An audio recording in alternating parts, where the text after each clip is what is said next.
शांति। आज की तारीख है 26/1/15। हम सभी भारतवासी यह बात अच्छी तरह से जानते हैं कि हमें गुलामी से मुक्त किया हमारे प्रिय बापू गांधी जी ने, और फिर इस भारत देश के अंदर हमने जन्म लिया और ये भारत देश हमारी मातृभूमि है।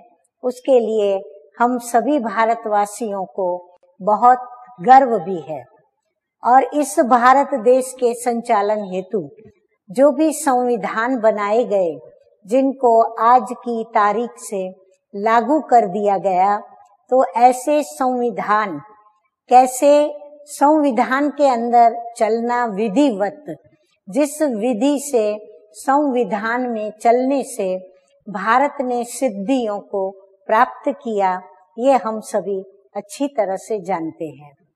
ठीक उसी प्रकार बेहद के बापू भी भारत देश की महिमा करते हुए भारत देश को भी विधिवत उत्थान से पतन की ओर जो चला गया था भारत देश, उसे फिर से पतन से उत्थान की ओर ले आए, और उत्थान की तरफ लाते हुए आखिर इस भारत देश को, जो कि रावण राज्य बन चुका था, उसे फिर से राम राज्य बनाने जा रहे हैं। तो भारत देश को राम राज्य बनाने वाले, या हम ये कहें कि बापू गांधी की जो इच्छा थी कि भारत में राम राज्य स्थापन हो, तो राम राज्य स्थापन करने वाले बेहद के बापू कहते हैं कि मीठे बच्चे, तुम भारत के मोस्ट वैल्यूएबल सर्वेंट हो। तुम्हें अपने तन मन और धन से श्रीमत पर इसे राम राज्य बनाना है।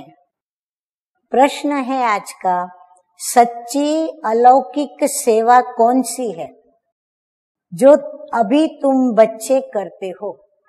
हाँ, बाबा कहते हैं हम बच्चे भारत देश के सर्वेंट बनकर, अर्थात सच्चे सेवाधारी बनकर कौन सी सेवा करते हैं, जो बाबा कहते हैं जिससे ये भारत देश राम राज्य बन रहा है।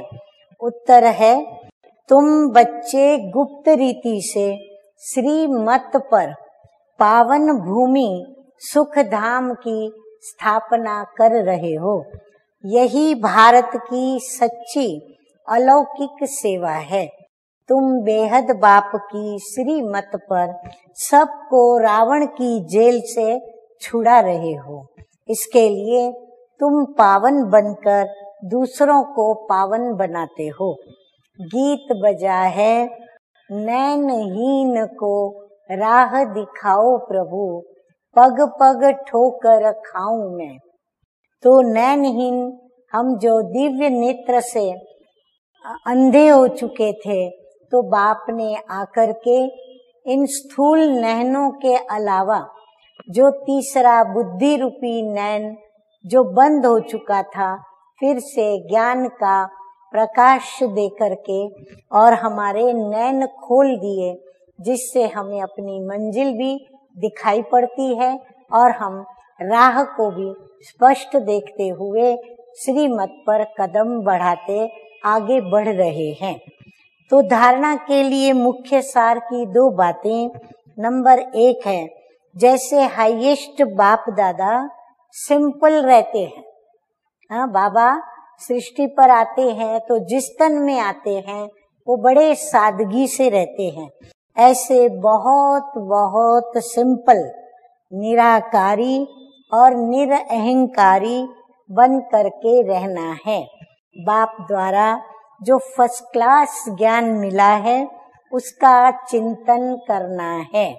नंबर 2 है, ड्रामा जो हूबहू रिपीट हो रहा है, इसमें बेहद का पुरुषार्थ कर बेहद सुख की प्राप्ति करनी है।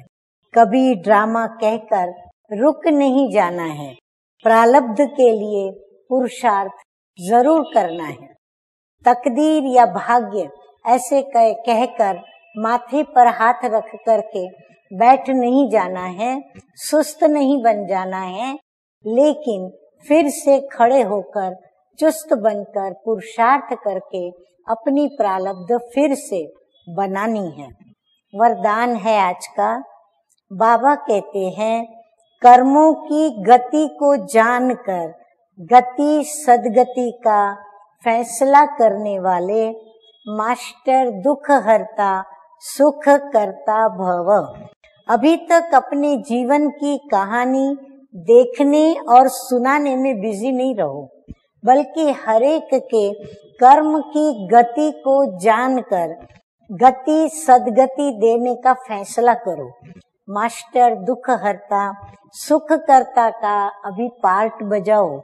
अपनी रचना के दुख शांति की समस्या को सामना कर उसे समाप्त करो।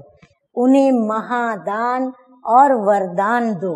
खुद फैसिलिटीज ना लो, यानी सुविधाएं स्वयं के लिए ना लो, अब तो दाता बनकर औरों को दो। यदि सैल्वेशन के आधार पर स्वयं की उन्नति व सेवा में अल्पकाल के लिए सफलता प्राप्त हो भी जाए तो भी आज महान होंगे, कल महानता की प्यासी आत्मा बन जाएंगे। अतः सैल्वेशन के बजाय सॉल्यूशन करके और स्वयं को भी महान बनाना है और अन्य को भी वही रास्ता दिखाना है। स्लोगन है, अनुभूति न होना।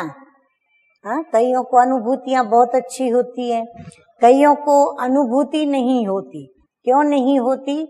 क्योंकि बाबा कहते हैं अनुभूति न होना युद्ध की स्टेज है। वो मनसा से माया रावण से युद्ध करते रहते हैं। तो बाबा कहते हैं योगी बनो, योद्धे नहीं। बाबा राजयोगी बनाने आए हैं। हाँ, युद्ध करें परंतु विजयी बनना है। इसी दृढ़ता के साथ हम योद्धे बने तो योगी बने। अच्छा, मीठे मीठे सिकिलधे बच्चों प्रति मात पिता बाप दादा का याद प्यार और गुड मॉर्निंग। रूहानी बाप की रूहानी बच्चों को नमस्ते। हम रूहानी बच्चों का रूहानी बाप दादा को याद प्यार गुड मॉर्निंग और नमस्ते नमस्ते। ओम शांति।